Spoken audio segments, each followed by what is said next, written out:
ويعني احنا دلوقتي بنحط مجهود وبنعمل كل ده وفي الاخر جايين تتريقوا على جسمنا وكل الحاجات دي. لا تعالي احاول ان انا ادوس عليكي، اشمعنى انت تبقي ناجحه؟ نجيب صورة لعيب كرة مع مراته ونتريق عليهم. احنا عندنا للاسف مفيش حد بياخد اي خطوه عشان الكلام ده يقف. عقوبة ممكن توصل ل 100,000 جنيه غرامة، وممكن توصل حبس لا يقل عن سنة.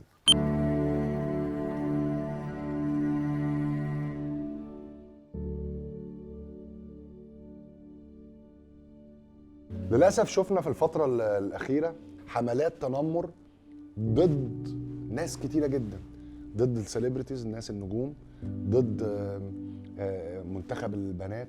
والسبب الرئيسي ان الشباب اللي موجودين ورا الديفايسز دي اللي هم قاعدين بيشتموا الناس، ومش بيشتموا بس، بيتريقوا عليهم وبيتريقوا على اولادهم وبيتريقوا على لونهم وبيتريقوا على شكلهم. طبعا العيال دي، وهقول عليهم عيال يعني لو سمحتوا لي ان هم فعلا عيال مهما كان سنهم، عمرهم على فكره ما بيوصلوا لاي حاجه في حياتهم.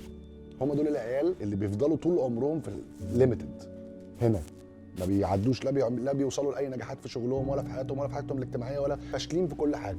فبيحاولوا ان هم يخرجوا الفشل بتاعهم ده في ان هم يلاقي حد ناجح ويحاول ان هو يشده لتحت، يحاول ان هو يحبطه، يحاول ان هو بنت صغيره مثلا، بنت جميله جدا بتلعب كوره وطموحه وبتحلم ولسه في بدايه حياتها، لا تعالي احاول ان انا ادوس عليكي، اشمعنى انت تبقي ناجحه؟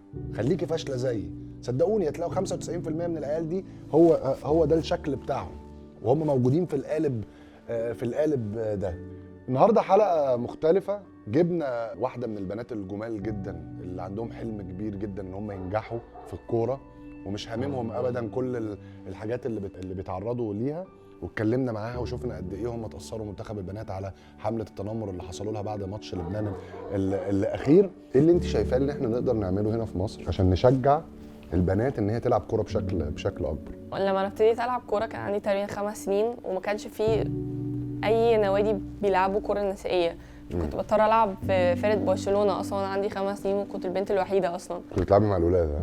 لمده مثلا 4 سنين لغايه ما ابتديت اروح بقى العب مع البنات وبتاع. شايفه انه التطور في مصر لازم تبتدي بسن صغير عشان البنت تبقى لما تكبر تبقى على ليفل زي الناس تانية اللي بره، يبقى في كومباريزن. حتى الميديا ممكن يشجعونا اكتر، وده طبعا يشجع كل البنات. حتى اكيد في ناس اصلا في مصر بعيده قوي، اكيد البنات عايزين يلعبوا كوره بس طبعا ما عندهمش ما لهمش اكسس، يعني ما لهمش اكسس. we live in an environment where البنات ما ينفعش يلعبوا كوره، او الكوره دي غريبه للبنات. بتحس يعني ان الناس بتحس ان البنت الناس بتجادج او بتبص للبنت اللي بتلعب كوره ان هي مسترجله، ان هي عامله فيها راجل، عامله فيها ولد يعني. ده بيحصل. يعني مثلا لو قلت لحد انا بلعب كوره وما يعرفنيش، ايه ده انت بنت، انت ازاي بتلعبي كوره؟ والبنات اصلا بيلعبوا كوره، الكوره دي اصلا للولاد. بتحصل كتير قوي اصلا. الفتره اللي فاتت بعد ما انتوا لعبتوا الماتش بتاع لبنان وكسبتوا في الماتش الاولاني وكنتوا كويسين جدا الحقيقه، وبتلعبوا بشجاعه كبيره جدا، كان في رياكشن من بعض الولاد كان رياكشن وحش جدا، وكان في بولينج، وكان في بيتريقوا على البنات. لما شفتي الكلام ده اثر فيكي؟ يعني طبعا بعض اللعيبه طبعا اتضايقت من الكومنتس، بس يعني اوفرول احنا كفرقه بالعكس بعد ما قرينا كل الحاجات دي يعني قلنا لنفسنا خلاص الماتش اللي جاي احنا هنوري لهم، هنثبت لهم ان احنا مش الحاجات اللي هم بيقولوها دي، واحنا احسن من كده، وفي كوره في مصر. ايه اكبر ديسابوينتمنت او اكتر حاجه زعلتك لما التعليقات والحاجات دي اتكتبت على السوشيال ميديا من الشباب المرضى دول؟ ايه اكتر حاجه زعلتك شفتيها في عينين زمايلك البنات؟ انا ما عنديش مشكله ان هم يقولوا انت ازاي ضيعتي الكوره دي، عشان دي بتحصل مثلا لينا زي ما تحصل للولاد، بس بعدين لما يجي يتكلموا مثلا على our bodies واحجامنا وانتي ازاي، ويقولوا حاجات بجد ملهاش اي لازمه، دي حاجه باين ان هم uncultured اصلا ان هم يقولوا حاجات كده. طبعا شويه من البنات طبعا اتضايقوا ان هم بيتكلموا على جسمهم، دي حاجه طبعا تضايق بالذات لاي بنت. ويعني احنا دلوقتي بنحط مجهود وبنعمل كل ده وفي الاخر جايين تتريقوا على جسمنا وكل الحاجات دي، فطبعا شويه من البنات اتضايقوا من الحاجات دي. بس at the end of the day دي حاجه ما تزعلناش، بالعكس دي حاجه make us push لاحسن. ده انا عايز اقول لك ان احنا we're all proud of you، يعني should never listen لكل الولاد دول، لان هم فعلا مرضى، ولازم زي ما انت قلتي ان هو ده يبقى البنزين بتاعكم، ان انتوا تشتغلوا اكتر، وان انتوا مش محتاجين تثبتوا لهم. you don't need to prove a point to anyone. بس حتى لنفسكم ان انتوا تقدروا دايما تبقوا موجودين في التوب. انا بجد I'm proud of you. Thank you. انا عارف من خلال تجربه شخصيه مش سهل ابدا ان حد يسيب اهله واصحابه ويسافر يعيش لوحده عشان يدرس وعشان يتمرن وعشان يبني حياته في سن 16 سنه. فانت فعلا شجاعه. وانا بقول لك ان في مصر يمكن 30 مليون ولد ما عندهمش الشجاعه اللي كانت عندك ان انت تاخدي قرار ان انت تسافري وتعيشي لوحدك. Thank you. We're proud of you. Thank you. Good luck. Thank you. Thanks. وكان مهم جدا ان احنا نشوف الناحيه القانونيه. فمعانا محامي كبير الاستاذ طارق بدوي وهيشرح لنا بالتفصيل ايه هي الاجراءات اللي المفروض ناخدها وايه هي العقوبات اللي ممكن يتعرض لها اي حد ممكن يخش يشارك في حملات التنمر دي.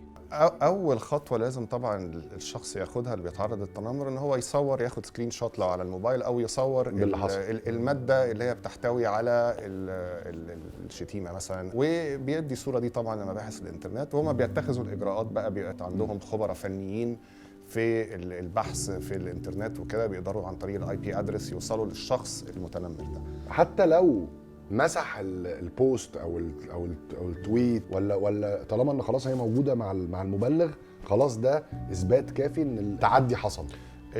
في نقطه مهمه جدا يا ميدو عايز اقولها. اولا سواء كان فيسبوك او اي بلاتفورم بتاعت السوشيال ميديا هي بتحتفظ بالبيانات دي لمده معينه حتى لو اتمسحت. ده نمره واحد. ده مهم. نقطه تانية مهمه جدا، عندنا قانون مكافحه الجرائم الالكترونيه صادر في 2018 بيجبر اي مقدم خدمه عن طريق الانترنت بالاحتفاظ بالبيانات لمده 180 يوم. اللي هو فيسبوك، اللي هو البلاتفورم بالظبط. اي بلاتفورم شغاله في مصر او بتقدم خدمه للمواطنين المصريين حتى لو موجوده في الخارج يحتفظ بيها يعني 6 شهور، يحتفظ بيها على السيرفرز لمده 180 يوم بالظبط 6 شهور. فحتى لو الشخص مسح البوست اللي فيه اهانه لشخص ما يقدروا يجيبوها. في ماده او مادتين معنيين بطريقه غير مباشره برضه بالتنمر اللي هم 25 و26. واحده منهم اللي هي 25 بتتكلم على انتهاك